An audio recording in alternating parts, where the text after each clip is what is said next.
Well, good afternoon, everybody. My name is Rita. I am the Program and Technology Specialist here for the Wood County Committee on Aging. I am very pleased to introduce my friend Eric Myers.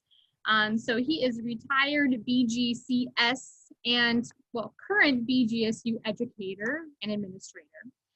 Today we're focusing on the exploration of Board of Education. So we're going to be discussing the role that boards of education play in today's public education process, as long as the various responsibilities of the boards and why folks run for this office and what we tend to see in the members that are on the boards. So without further ado, please, Eric, take it away. Thank you. Pull this up.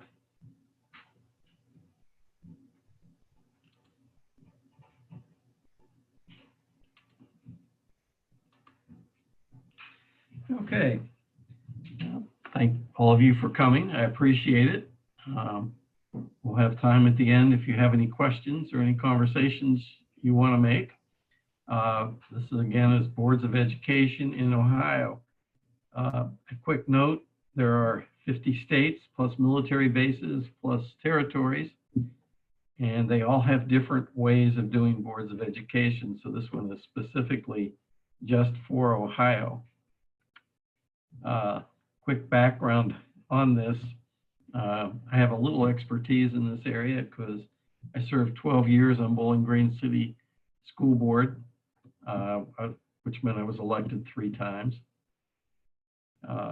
Served 9 years on the Penna Career Center Board of Education. I was appointed, and I'm very proud to point out I was president when they opened the new Career Center, which was a $91 million building, which you probably have seen. And I have taught a graduate class entitled Superintendents and Boards of Education. So that's my expertise in that. I will throw in some stories while I was on the board, hopefully to liven this up a little bit. The general description of what a Board of Education does is it's the controlling body duly elected or appointed, which sets the interest of the public school district it represents and falls within the statutory and constitutional boundaries of the state and federal government. So basically what this is saying is the boards of education are the legal group that is in charge of a school district. They employ the superintendent and treasurer and the rest of the staff, and they all work for the Board of Education. They must follow state and federal laws. In education, it falls under the general ruling that with the Constitution of the United States, if it's not mentioned specifically as a role of the federal government in the Constitution, then it is the role of the state. They are responsible. In the case of education, the federal government and the Constitution does not mention responsibility for education, so it becomes a state responsibility. In Ohio, they have given the power for local school districts, small individual districts, to boards of education. Not that the state doesn't try to tell you what to do, because obviously we have all the formal testing and finances and things like that. In Ohio, school board members are elected for 4-year terms. There is no limit, term limit, so I met individuals who had been on school boards for up to 30, 40 years, and would just continually be reelected. School districts, and again, these are public schools. School districts have 5 elected members, and they have alternating terms in that 1 year, 2 of the board members are elected, and then 2 years later, another 3 board members are elected, and they just keep rotating like that. So the reason for that is so that you don't have, you always have some people returning to a school board. So that's why, that's how Ohio does it. The exceptions to this, now we're talking public school districts, not career centers or vocational schools. The vocational schools or career centers, typically their board members are appointed from local districts. When I was on the Penta Board of Education, there were, I believe, 9 members. I represented Bowling Green, was appointed by the Bowling Green Board to be on the Penta Board. So the other exception to this is, I'm not sure if Cleveland is still this way, but Cleveland School District was taken over by the state because of both financial issues and educational issues. And they had an all appointed school board selected by judges, and it was larger than 5. But in general, for the approximately 617 school districts in Ohio, they have 5 board members. The jobs that a school board does, boards are the official link to the public. Board members need to remember that they represent the public. They don't represent the superintendent or the teachers. They are elected public officials, and their constituency is the public. I preferred to think that I worked for the children of the school district and that they were my priority. And I tried to when we were making decisions, I tried to look at it from the viewpoint of what is best for our students. But board members are elected by the public and certainly should be responsive to the public in that they should communicate with them. They should listen to them. They don't necessarily have to agree. And a little bit later, I'll tell you a couple stories of while I was on the board where things didn't go so well. But they do represent the public. They carry out internal management responsibilities. Now, you have to understand a couple things. Number one is that school board members individually have no power. And I can't, as a school board member, make a decision and tell anybody what to do. It takes all 5 board members to vote on decisions for them to happen. I remember that at one point, I have never been a big fan of weighted grades, extra grades for extra courses, and we voted on that, and it lost 4-1. I was the only one who voted against, or it passed 4-1. I was against the weighted grades. I voted against it, and the newspaper wanted to know what I was going to do about that. And the answer was, watch them have weighted grades because I'm just one of 5.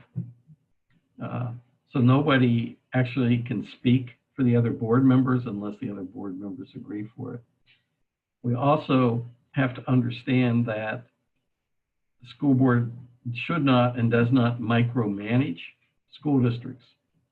These are responsibilities we have, but in general, school board members vote on them. They don't make the decisions that are brought up to them. Any employee that is hired by a school district must at some point have the approval of a board of education. All these things take a 3-2 vote. They approve the budgets. The one I think is funny is examining the outgoing product of the system. This comes from a business era discussion of things. The outgoing product of the system, of course, are students. And the school board has to approve the names of students who graduate. So I guess technically a board could say, well, we don't like Jimmy Smith, so we're not going to let him graduate, but they don't ever do that. They're just given a list of who's going to graduate, and the board approves that they graduate. Boards can build or renovate buildings. They can hire and fire school staff. They can determine attendance areas. This is one that's always controversial. You know, they divide up, like in Bowling Green, we have 3 elementary schools. The board has to approve what areas go to what elementary schools. This is one that's always good for fights and contentious board meetings when you change attendance lines. And the board is in charge of transporting students. We don't drive the buses, but we are in charge of that. How do you get to serve on a board of education? 95 or higher % are elected. If you run for a board and there are 2 positions open and 6 people running, if you're in the top 2, you're elected to the board for a 4-year term. The elections are held in the odd years, so people will be voting on Board of Education members next November 2021. It is a non-political position. Candidates do not represent a political party nor have to announce political affiliation. You're familiar with running for township offices or city councils or things like that, where they definitely run as a Republican or a Democrat or whatever. School board members, at least except for large cities, don't ever make any reference to their political affiliation. And I don't know that anybody had any idea what mine was when I ran for the Board of Education. Now in cities, oftentimes parties will put up candidates for boards of education and people will know what they are, but you certainly don't have to. So to run for Board of Education, you have to be 18 on the date of the election in order to run.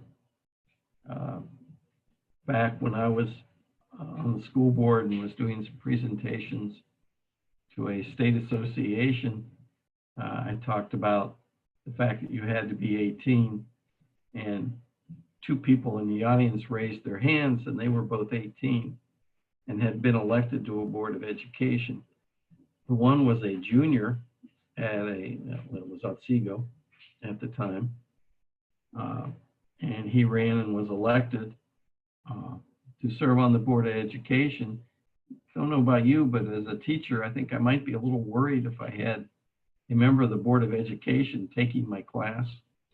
That might make me worry just a tad, because that person got to vote on my job. The other person who raised his hand during that discussion came up to me after the presentation and said he was elected to the Board of Education. He got more votes than the other person who also got elected, but the 4 board members would not take him seriously and did not want to hear anything he had to say and excluded him from meetings.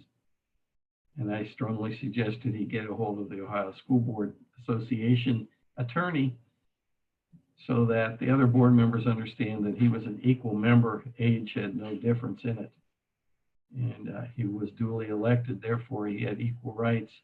And if they held meetings without him, that was not legal. So never heard how that went. You must be the resident of the public school district you're running for. You must be registered to vote. So those are the real requirements to serve on a school board. So anybody can serve on a school board if they're registered to vote, if they're a resident of the public school district, and if they are age 18 or older, and there is no upper limit on that. In order to run, you have to get a petition to run requiring signatures of registered voters. In Bowling Green, because it was a larger area, I had to get 75 signatures of legally registered voters within the Bowling Green School District in order to run. I didn't have trouble getting the signatures, but I sure hated asking people to do that. It's not something I'm comfortable doing. And I always got way too many because I was always afraid they would throw some out. when we did that. But other places, you may only need 30 names to get on a petition. It's not anything that's too big. I'm sure in Toledo, they need more than 75 when they run. One of the interesting things is that you don't have to have any educational or work or life experiences to run for a board of education. You could be illiterate. And I'll give you the extreme example of this. When I was principal of Bowling Green High School, I took a student down to Columbus. She had received a state award and was going to be presented at the State Board of Education. And after she got the award, we went to lunch, and I sat next to a man who looked, in my experience, like maybe he was a mountain man, had large beard, long hair, and he was sitting next to me, and very interesting gentleman, and we talked, and it came time to order off the menu, and after I ordered, he just looked at the waitress and said, "I'll have the same thing he had." I didn't think much of that. The next year I went back again with another student. I sat at lunch. I sat next to him again. We're chatting. I got my menu. It was a different menu.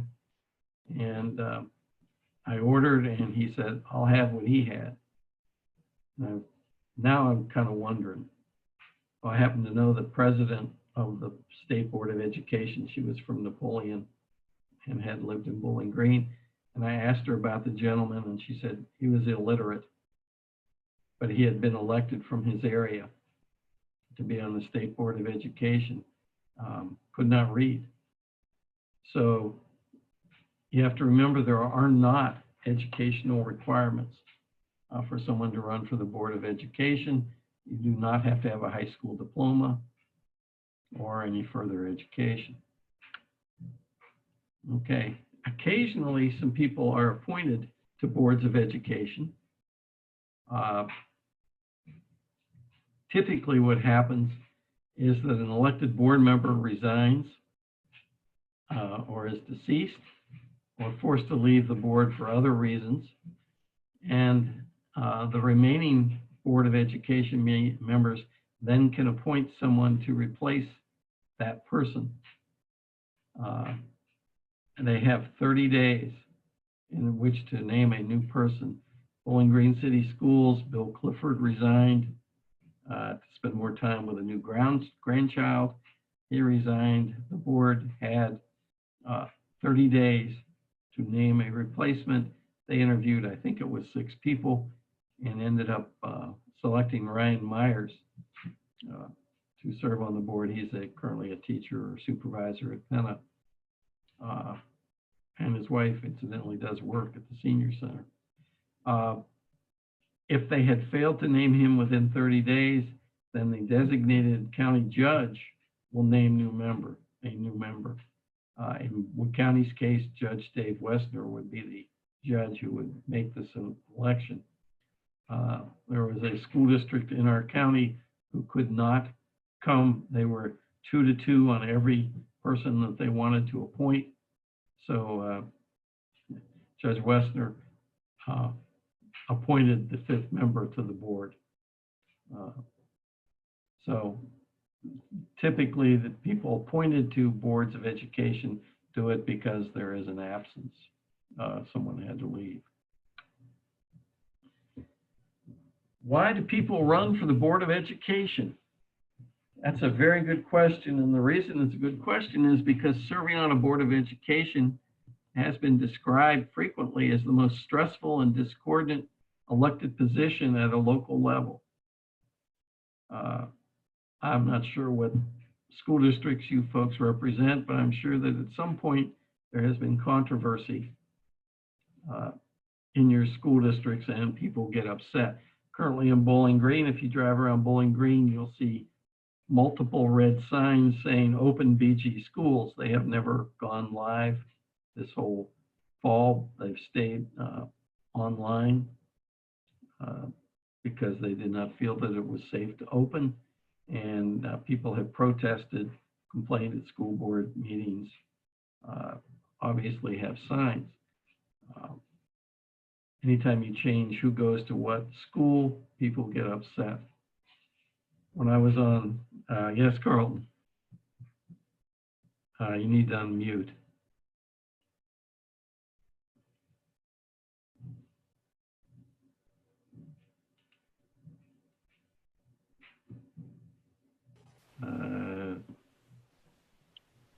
Okay, you should be good.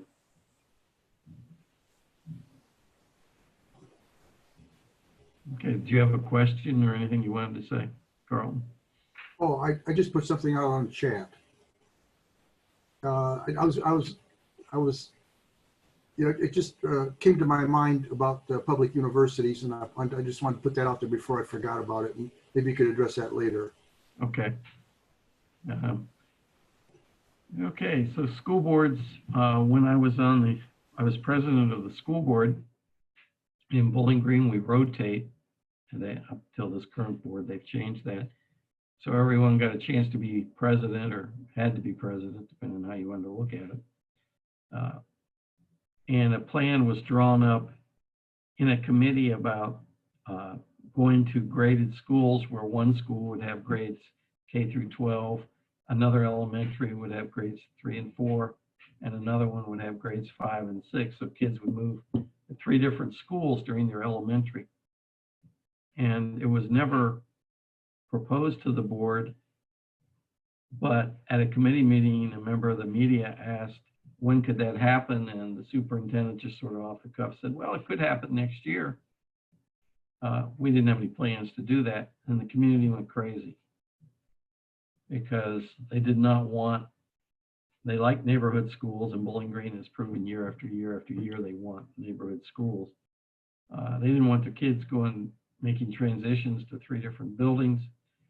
So they came to board members. So all of a sudden I'm running board meetings with 300 angry people sitting in the audience, holding up signs like fire the superintendent, recall the school board, which incidentally you can't do.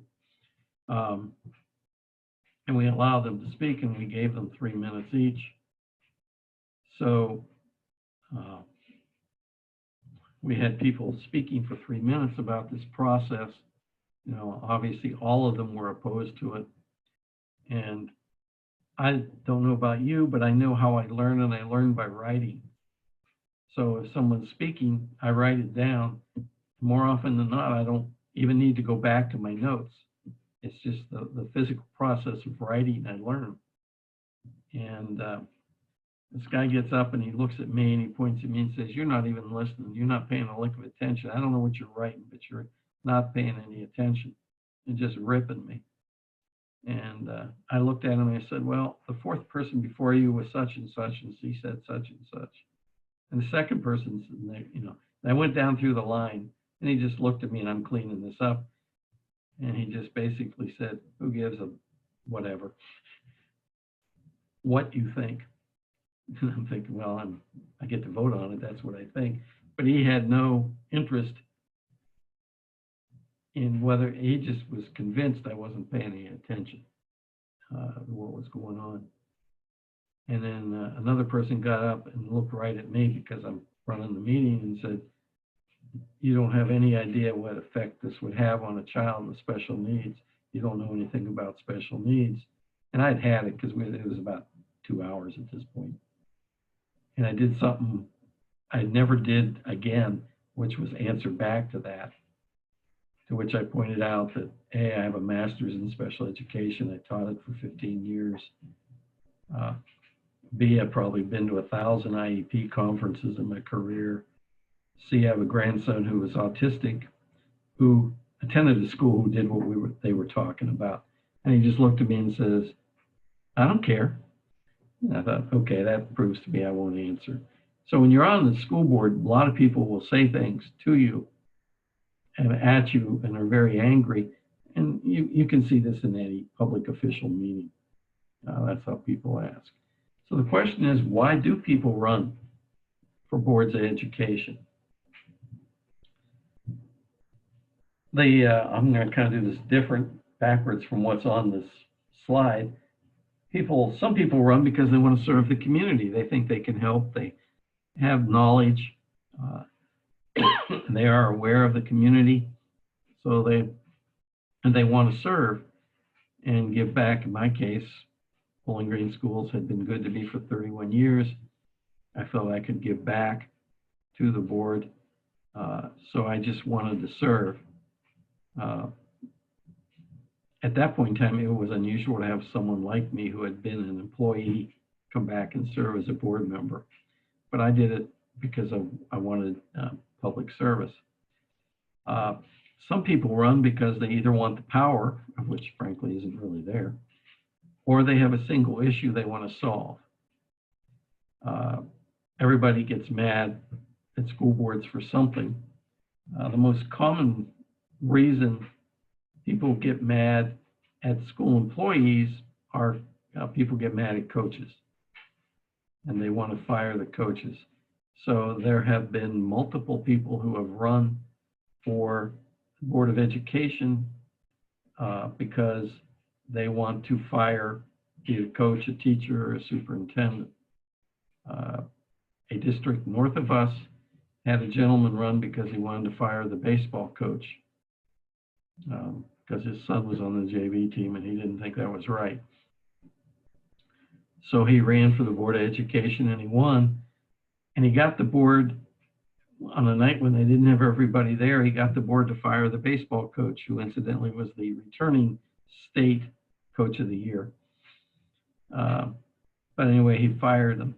And then the next meeting, the full board came back and rehired the coach. But this guy was successful. The problem with that is when you run with a single issue, once it's taken care of, either you win or you lose, you still got 3.5 years of being on the school board and you don't really care. And that's what happened with this individual, and he eventually resigned after trying year after year again to get the coach fired. So when you run with a single issue, you have to remember that, or some kind of issue, that there's way more to happen in the school board than your single issue, particularly with coaching. When I went to a workshop about running for the board run by the Ohio School Boards Association, and we had to go around the room and say why we were running, and a woman stood up and said, when I am elected, I'm going to go to each school building each week and meet with the teachers and get their ideas so that we can run the school district correctly. And I mumbled rather loudly, why don't you be the superintendent, because that's their job, not a school board member's job. It's not the board member's job to jump outside the line of authority. If any of you are familiar with the military, you know you never jump the line of authority. You always go to the person directly above you in the chain of command. Well, this is true in school boards too. So if somebody called me up and complained about a teacher while I was on the board, my job, what I am to do, was to go to the superintendent and tell the superintendent about the complaint and let the superintendent deal with it within the organizational line, not for me to go in and tell the teacher to do things right or scream and yell at the teacher. That's not the job of a school board member. Board members need to understand they don't micromanage, they macromanage. Another reason people run for school boards is to establish a political base. This is much more important in urban areas. There was, for a while, any mayor that was elected in Toledo had at one point served on the Toledo Public Schools Board of Education. It was like a baby step into elections, into politics, and from there they would grow. And the next step usually was city council, and then they become mayor. So in cities, people who run for school boards frequently run because it's a political thing. Carlton, okay. So that's why most people run for boards of education. Typical board members, it's male dominated until recently. Right now, Bowling Green's board has 3 females and 2 males, but typically 31% of board members are female, but this is, that percentage is increasing. 6% are ethnic or racial minorities. Frankly, a large percentage of those are in the Southwest, where Hispanics are elected, more often elected to boards. Generally, board members are professional or in business. 60% have an education beyond high school, have some or graduated from college. 95% are married. They have a middle-class bias. 60% have children in public schools. Right now, in Bowling Green, 2 of the 5 have children in public schools. When I was on the board, 1 had children in public schools. My excuse was my kids had already graduated from those schools. And in general, men are more interested in finance on school board issues, and women are more interested in humanism and curriculum. And it's a good thing that you have both on boards. And that's not a hard and fast rule, but when I was on the board, we had one lady who was tremendous in the curriculum area, and also was one of those people you always need, who was very, very good at being a wordsmith. And we were thankful for her. So those are what typical board members are. There's also a long list of other things. So we have a couple minutes. So I would be glad to answer any questions, and I can also throw out a couple things and you can tell me how you would vote if you're interested in doing that. If you are, let me know, and I'll give you a couple things and you can tell me how you'd vote. And they are hypothetical. So Rita, I don't know if you want to unmute. Yep, I prompted everybody to unmute yourselves if you would like to join in. Hold on one second, let me start my video here. Okay, so yeah, anybody have any general questions? I know Carlton, you mentioned one earlier in the chat. It was about the university, I think. Yeah, I was curious about the function of public university board of trustees, like at UT and BGSU. Okay. You know, as far as, do you know how many members are on those boards and who appoints them? Has it got something to do with the state? I don't know exactly. I'm going to guess around 9. Uh-huh.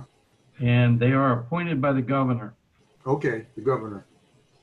So it is not necessarily political, but generally if you have a Republican governor, you're going to get folks who are Republican who are nominated. Typically on BGSU, there's a local person that gets nominated to the board just because they like to have someone from the community. And it's generally somebody with a lot of connections. Yeah. For example, I don't know if you remember Fran Vole was a basketball coach at the university, women's basketball. Then he went out and ended up coaching some more high school and places like that. But he was named and has been on the Board of Trustees. So they're generally graduates, but not necessarily. They get named. And that the function of that board would be similar to Board of Education on public school systems. Right.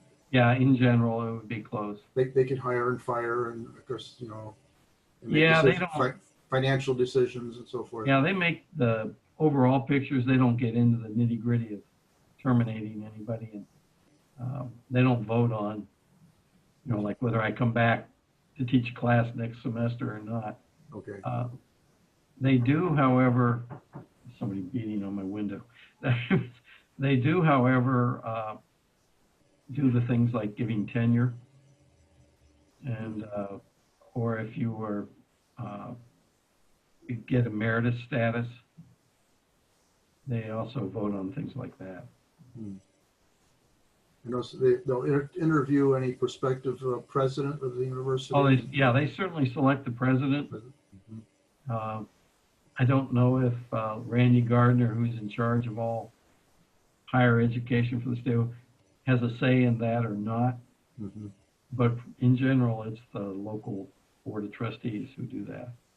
Okay. Okay, anybody else have any, you want to vote on anything? Yes. Okay. There was a federal regulation for school districts having to do with test scores and you know, the report cards for grades and federal regulations.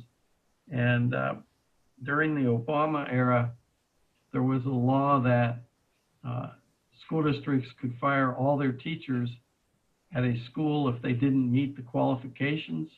You know, if it was a failing school, they could terminate all the staff. So in my class, I make up statistics and bring it in and say, okay, do you want to fire these teachers? They've been at the lower level. You know, if you had a report card, they got Fs for 3 straight years, which was a basic requirement. Do you want to terminate everyone in your staff? And the kids were appalled. And can you think any reasons why you wouldn't want to fire all your staff and start over?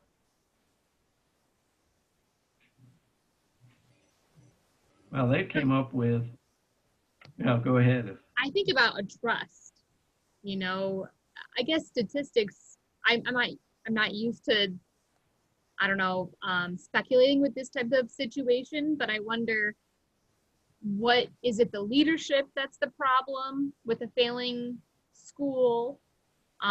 Is it all the teachers? Is it the supplies and the resources that they're given to be able to teach? Is it more than the statistics? And I feel like if you were to fire and restart and rebuild, potentially hiring some of the same staff back, Mm-hmm. I feel like there's a mistrust that even, I don't know, I feel like that would be really hard to come back from as a district.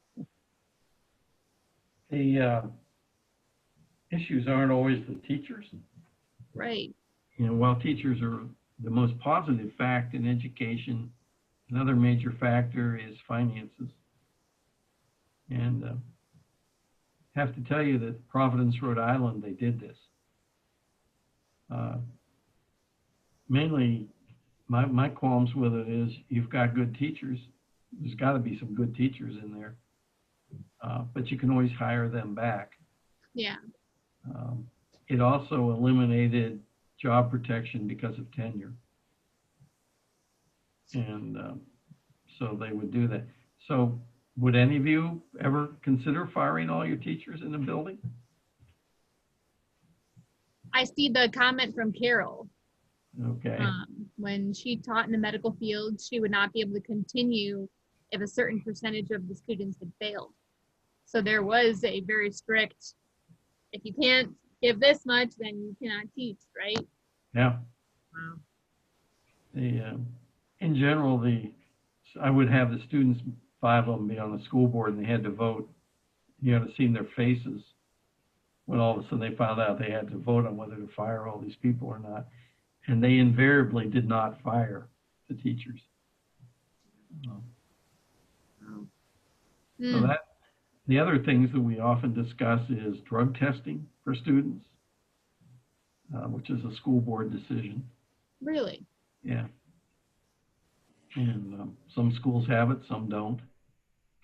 But A drug testing for all students or students that they suspect to have drugs in their system? Generally, they tested athletes. Oh. That's So, interesting to me. yeah. I objected to, if you're going to do athletes, then you should do the band, you should do theater, because it's a voluntary thing. And so I thought, you know, if you're going to do it, then let's do it. But there are school districts in the area that have drug testing random for all students. So what's the goal? If the drug testing was targeted towards athletes, the goal was that you don't want you don't want unfair advantages. I mean, if it's No, only it for was athletes, I think every athlete signs a agreement that they will not smoke, they will not drink, they will not, so forth and so on.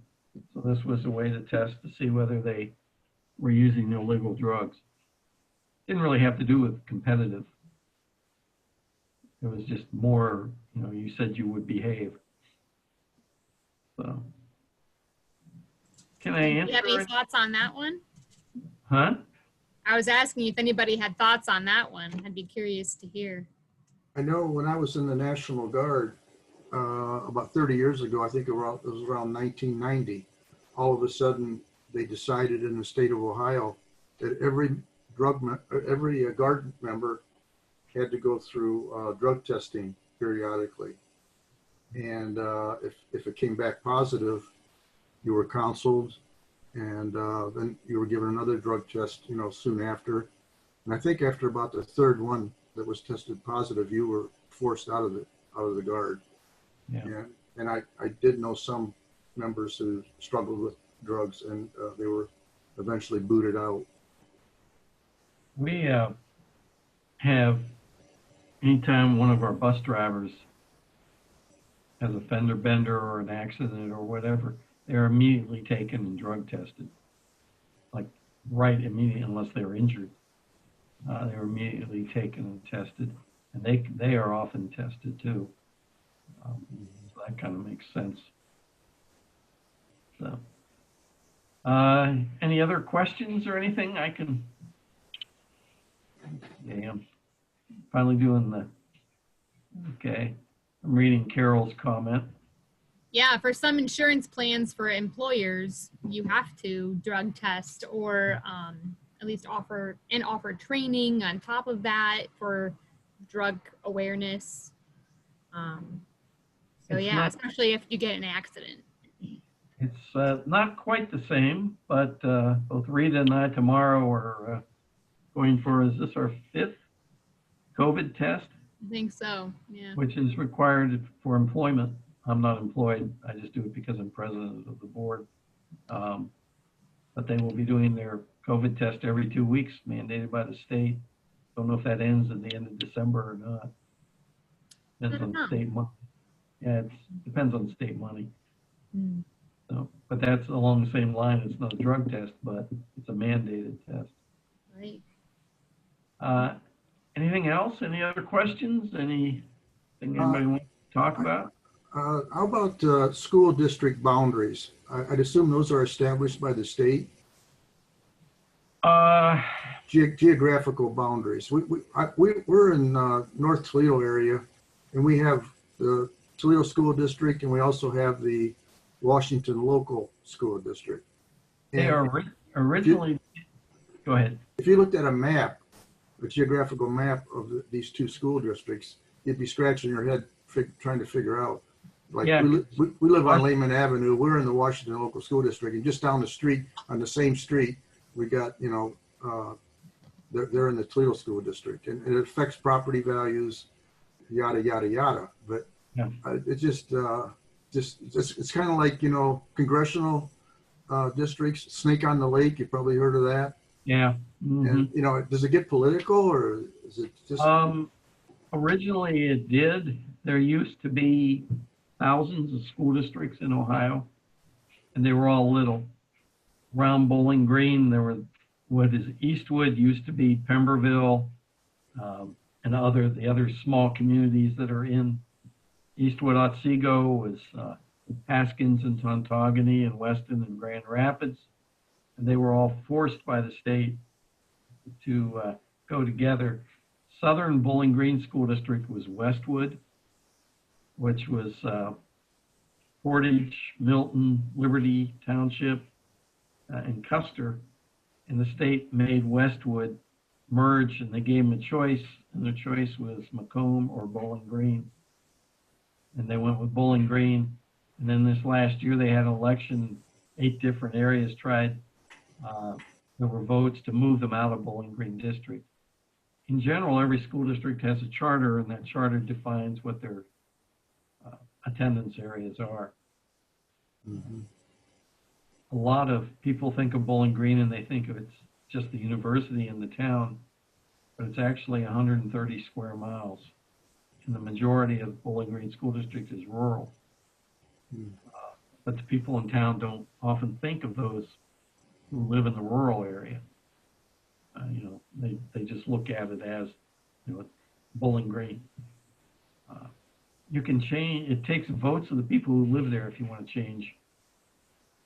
You know, say all of your folks who are in the city of Toledo, but in Washington local school district, decided they wanted to go with Toledo Public Schools, then they could hold an election. They'd have to get a petition with enough signatures and then hold an election. And then the school board would have to approve it if it passed. So you said there were 600 and some school districts in the state of Ohio. Right. So with 88 counties, that would be an average of about 7 per county. But I'm sure that, you know, the rural areas, there might only be 2 or 3. And well, yeah, the rural areas have all had mergers. If you go back to the rural areas, they all have stories of the year they went to the state in basketball. You know, they had 12 kids in the building. 8 were guys, and they all got to go down to Columbus and play in the state championship. They all have rich history they hate to get rid of. Yeah. But efficiency and for the good of students, you need larger school districts. The smallest school district in the state is Put-in Bay. And they are only K-8. Okay. And their students typically enroll into Port Clinton or one of the neighbor schools. Makes sense. Yeah. Yeah. Anything else? Thank you. No, hopefully this was informational for you. Very enlightening. Very much so. Okay. Thank you very, very much for joining us, everybody. And thank you, Eric, for your expertise. And I hope everybody has a wonderful day ahead. Okay. Thank you, Rita. Bye, everybody. Bye. Take care.